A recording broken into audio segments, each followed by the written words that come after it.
So I want to end this video by sharing with you what is my really naive, basic recipe for finding happiness in my own life. What's going on, guys? Today I want to make a video response to Casey Neistat's video titled I'm Not That Happy, which was a response video to PewDiePie's video talking about fake happiness and how we shouldn't be happy all the time. So in this video I want to find out with you guys, should we be happy all the time? Happiness is an emotion. And emotions are like clouds.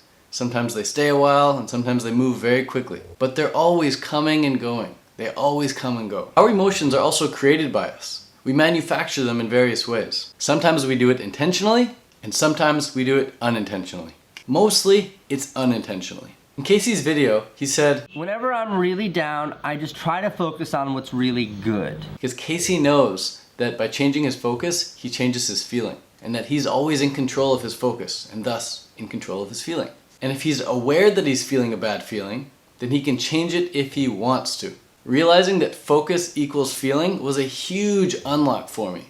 Furthermore, realizing that I was always in control of my focus was an even bigger unlock for me. But just like Casey, who knows that he can change his feeling by changing his focus if he wants to, it doesn't always mean that I want to change my focus. Sometimes I learn from these bad feelings, just like I'm sure Casey learns from bad feelings, just like you learn from bad feelings, just like PewDiePie learns from bad feelings. But just because I'm aware that I can change my feeling by changing my focus, just because Casey's aware that he can change his focus to change his feeling, doesn't mean that we're always going to do that. It doesn't even mean that we always want to. But why not? Why wouldn't we always want to be happy?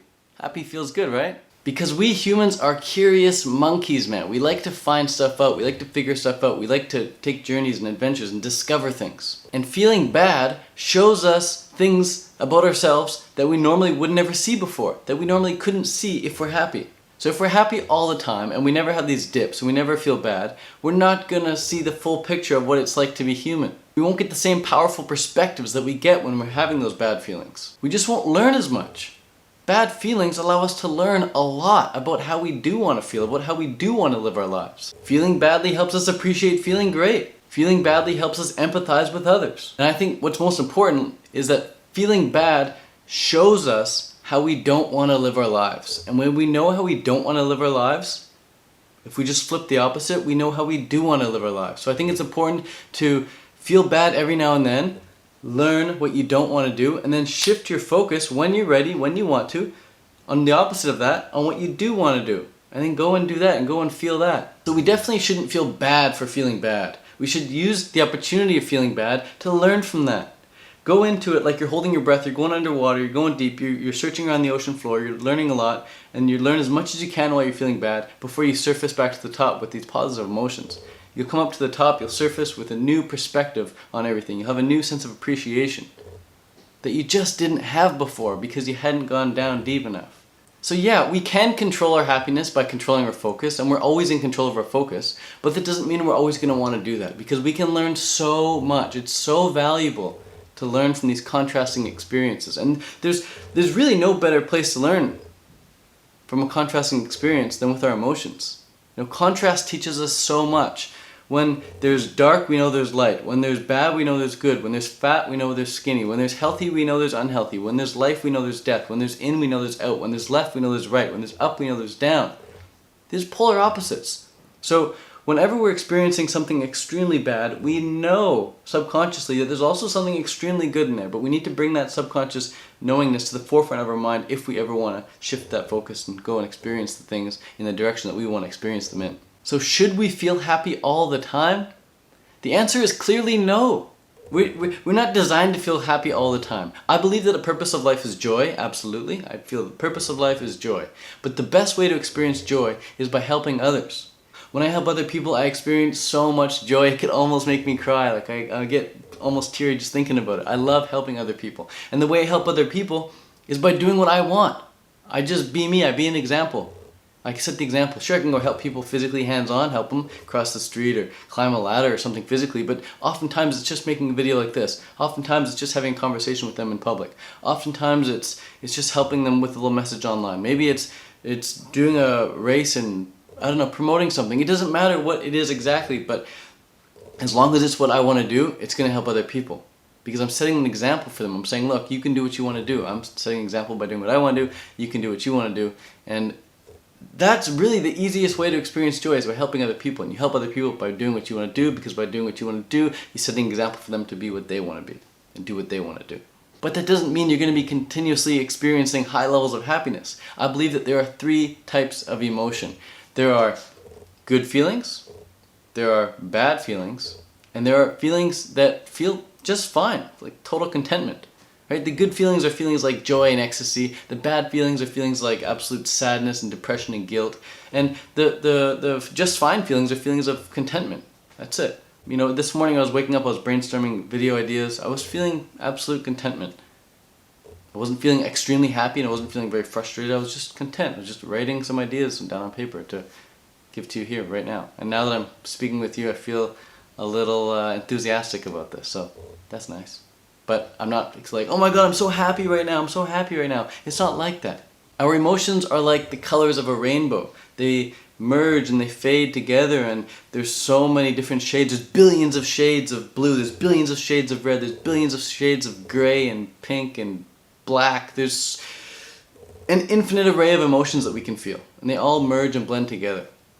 And you're not always going to be just peaking. You're not always going to be super, super depressed. Like I said at the beginning of the video, emotions are like clouds. They come and they go. Sometimes they stay a while, sometimes they move very quickly. But we know they're going to come and go. And we know that we can control our emotions to a large degree with our focus. But there are also several other lifestyle habits that you can do every day right now to increase your baseline happiness level. So right now, if on a daily basis, you're not even at content level, like I would say my baseline is content. Every now and then I go up to happy and then back down to content. I rarely ever go into sadness or guilt or depression or anything like that, because I've worked on myself so much. And this is something that anyone can freaking do, because when I was in college and prior to college, I was way below baseline. I was way below baseline. I was in depression mode, I was in dark mode, I was in anger mode, I was in frustration mode for the majority of my days, for the majority of my weeks, months, and years. And since college, I dropped out. I'm like, I'm just going to focus on personal growth and make my life to the best life possible. I started reading books, I started watching YouTube videos, I started listening to audiobooks, and my life got better with practice. If you practice something, you get better at it. If you don't practice something, you just do what everyone else is doing, you're going to be experiencing what everyone else is experiencing. And most people, they're not super happy, they're not even content. Most people are below baseline. But here I'm going to give you several lifestyle tips and habits and tricks and things that you can do every day, activities, to make sure that your baseline happiness is up. And these are things that I pretty much do every single day as well. So without further ado, here they are. The first thing you guys can do is get enough sleep. Just sleep more. I don't wake up an alarm, and I don't go to bed super late. I try and go to bed before I'm tired. If I'm tired, I'm brushing my teeth, I'm tired, I'm in the red zone. You don't want to go to bed in the red zone. You want to go to bed with waking energy. You still want to have wakeful energy while you're laying in bed. Those last 20 minutes before you go to bed, you should be wide awake. You should be able to get up and go for a run, but you don't. You put that energy into resting. And when it's time to wake up, you wake up. You don't wake up with an alarm clock. Don't wake up with someone pouring water on your face. Wake up whenever you wake up. Second tip is to get into a routine. This is the biggest tip, guys. The happiest my friend's wife ever was in her entire life was when she was dying of cancer. Was when she had about 3 months left to live. But she wasn't happy because she didn't have much time left. She was happy, she said, because the doctor told her, you know what you gotta do for these last 3 months? Get into a routine. Get into a routine. Do the same thing every single day for these last few months of your life. And it's just gonna help you cope with the cancer. So she did. She got into a routine. She just started doing the exact same thing every day. And after the first couple months went by, she told her husband, she said, you know what? These are the happiest days of my life. The happiest days of my life. Doing the same thing every single day. So get into a routine. Whatever time you go to bed, try and get to bed that time every day. Whenever time you wake up, try and wake up at the same time every day. Just make sure you're getting ample sleep. Third tip is to eat a clean diet.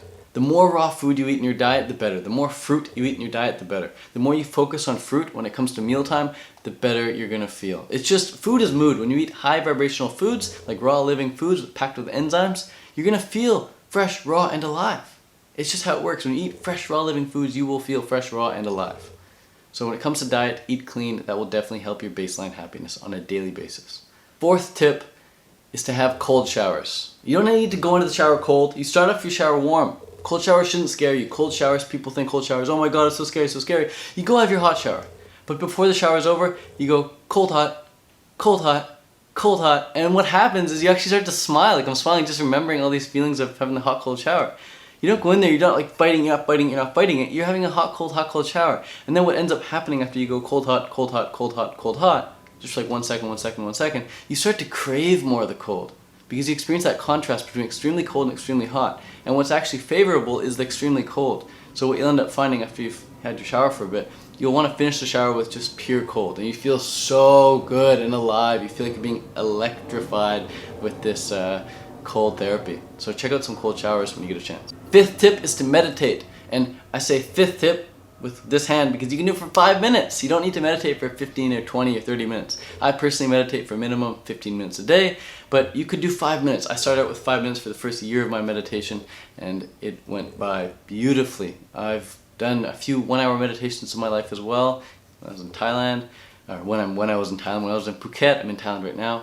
But yeah, you can meditate for 5 minutes a day. You'll get a lot of benefit from that. It just really calms you down. It really allows you to not think of something for a while, or think of a new idea that you haven't thought of in a new way before. So 5 minutes of meditation a day will really help a lot with your baseline happiness.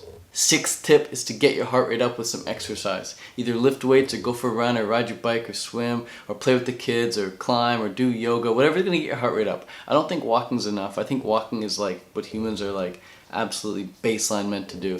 But if you want to experience a little something higher than that, then get your heart rate up a bit and you'll feel really good with the hormones that get released from that. 7th thing is to connect with friends. Have conversations with friends regularly, see friends regularly. If it's not online, it better be in person. But if it can't be in person, it can be online via Skype or on the phone as well. Just connect with other human beings. We're not meant to live alone. In nature, we'd only be alone if we were about to die, or if we got exiled, or if we were completely lost and alone and about to die. So you don't want to be alone in life. Being alone is like you're ready to die. You want to be with friends all the time if you want to experience higher levels of happiness. So connect with friends, get a core group happening, and make it happen. 8th tip would be to connect physically with people. So if you're hanging out with friends, then you want to start hugging them. Maybe you want to kiss them on the cheek. Maybe you want to hold hands. Maybe you want to do some acro yoga or something. But connect physically. The power of touch is so important. If you don't touch a baby for the first 6 weeks of its infancy, it'll die. Babies need touch. You can't just look at a baby and it'll, stay alive. You can't just feed a baby and it'll stay alive. You need to hold the baby and feed the baby. Play with the baby, look at the baby, give the baby love. The baby needs touch for itself to stay alive, alright? Touch yourself on your arm. You don't need to whack off, but just love yourself and get other people to love you as well. And you'll get them to love you by loving other people. So connect physically, that's huge. The 9th thing that you can do every day to feel a little bit happier than usual, and this one is massive for me, I absolutely love this one, is make progress on a goal or a project that you're working on. Right now I'm working on an app, I'm also working on this YouTube channel, and whenever I can see a little bit of progress, I feel so good. I feel so good, and I look around, I'm like, wow, I feel freaking amazing, everyone. And everyone else, like, either they're not working on a project, so they're not feeling that amazing, or other people are working on a project and they're feeling amazing. And this is like, you can like double this happiness, you can double this feeling of excitement when you do a project with a friend, when you work on a project with a certain family member or something. But just make progress on a goal or on a project and you're going to feel so good. But you've got to have a goal or project to begin with, yeah? So maybe start off with a pen and paper and write down what kind of project you want to work on. And then any little bits of progress you make along the way, you're going to feel really good from that. Humans love progress. And then the 10th tip is something I said at the beginning of the video, and that is get in the habit of whenever you do feel bad, learn from it, but then decide, you know what? I've had enough, I've learned from this, it's time, I'm ready to move on, I'm ready to go back to being happy, I'm ready to give up the grudge, I'm ready to forgive that person, forgive that situation, I'm ready to go back to being happy with a new perspective that I've just learned from not feeling super happy. And I will say that whenever Candace is down, or bummed out, or we're fighting, and I tell her this, she's like, Casey, shut the f*** up, I'm not 10 years old, I don't need your stupid recipe for happiness. But here goes. Whenever I'm really down, I just try to focus on what's really good. So that's it, guys. Just learn that you can control your focus. You are the captain of your life. You are the dictator of your life experience because you can control your focus, and focus equals feeling. So thanks so much for watching, guys. I just want to conclude by saying that if you are experiencing like actual depression and you are on medication or something, definitely talk to your doctor about that. Ask your doctor other ways that you can experience happiness outside of the medication realm. And just read some good books or watch some certain YouTube videos on people who constantly experience, higher levels of happiness on a day-to-day basis, even if they've been diagnosed with depression. I know a lot of people who've reversed depression, so if you don't want to be depressed, then just look into ways in which you can reverse it if it's possible for you. That's it. Peace out. Thanks for watching. From Chiang Mai, Thailand. Adios.